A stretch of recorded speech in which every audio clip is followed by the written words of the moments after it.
ঘুষ লেনদেন ও বিনিয়োগকারীদের মিথ্যা তথ্য দেওয়ার অভিযোগে গেল মাসে মার্কিন আদালতে অভিযুক্ত হন ভারতের আদানি গ্রুপের কর্ণধার গৌতম আদানি, তার ভাতিজা সাগর ও গ্রুপের এক নির্বাহী। এবার অভিযোগের সপক্ষে প্রমাণ পাওয়ার কথা জানালো যুক্তরাষ্ট্রের ব্রুকলিন আদালতের প্রসিকিউটররা।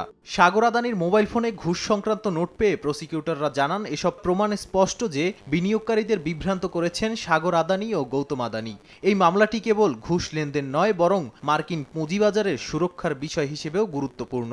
তবে বিশেষজ্ঞরা বলছেন, এই মামলায় সবচেয়ে বড় চ্যালেঞ্জ হবে ভারতীয় কর্মকর্তাদের সাক্ষ্য সংগ্রহ, যা নয়াদিল্লির সহযোগিতা ছাড়া সম্ভব নয়। এর আগে এ মামলায় আদানির ভাতিজাকে গ্রেপ্তারের ওয়ারেন্ট জারি এবং 17 মার্চের মধ্যে আদালতে হাজির করতে এফবিআইকে নির্দেশ দিয়েছিলেন ব্রুকলিনের আদালত, যার কপি ইমেল করা হয়েছিল গৌতম আদানিকে। তবে এ বিষয়ে কোনো অনুরোধ না পাওয়ার দাবি করেছে ভারতের পররাষ্ট্র মন্ত্রণালয়।